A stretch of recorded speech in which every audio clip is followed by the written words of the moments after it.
প্রথম সোমবার আমরা কিভাবে পুজো করব আর কোন শস্যই বা এই সোমবারে নিবেদন করতে হয় এই সমস্ত ভিডিও আজকে শেয়ার করব। চলো বন্ধুরা ভিডিওটা শুরু করা যাক।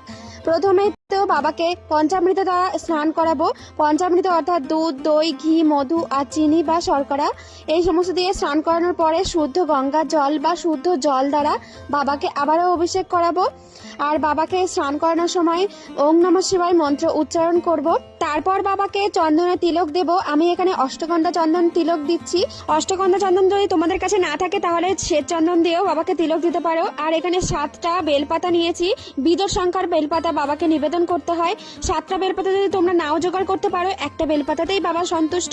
আর এই সমস্ত বেলপাতাতে কিন্তু চন্দন দিয়ে দিয়েছি। এরপর আমরা তো সবাই জানি বাবা আকন্দ ফুলের মালা খুব পছন্দ করে, তাই বাবাকে আকন্দ ফুলের একটা মালা পরিয়ে দিলাম। শ্রাবণ মাসের প্রথম সোমবারে বাবাকে একটা নতুন পৈতে নিবেদন করব। আর এই পৈতেটা যদি সারা মাস ধরে পরানো হয় তাহলেও কোনো ক্ষতি নেই। এরপর বাবাকে ফুল নিবেদন করব। বাবা সাদা ফুল, নীলকণ্ঠ ফুল বা অপরাজিতা ফুল এবং ধুতরা ফুল এই সমস্ত ফুলই পছন্দ করেন। তবে ধুতরা ফুলটা আমি আজ জোগাড় করতে পারিনি, তো ধুতরা ফুল বা ফল বাবাকে নিবেদন করতে হবে। আর তারপর মহামৃত্যুঞ্জয় মন্ত্র উচ্চারণ করে বাবার মাথায় জল ঢালতে হবে আবারও।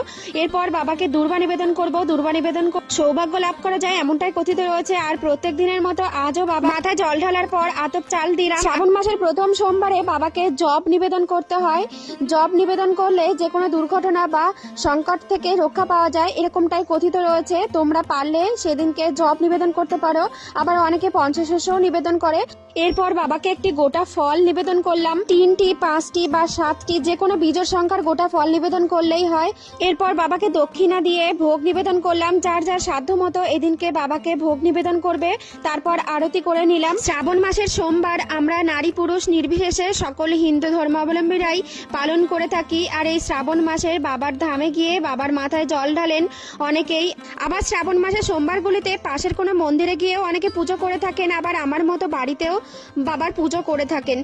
আমরা যেখানে পুজো করি না কেন মনের ভক্তি সহকারে পুজো করলে বাবা তা অবশ্যই গ্রহণ করবেন। আজকের ভিডিওটা তোমাদের কেমন লাগলো অবশ্যই কমেন্ট করে জানাবে। হর হর মহাদেব, জয় বাবা।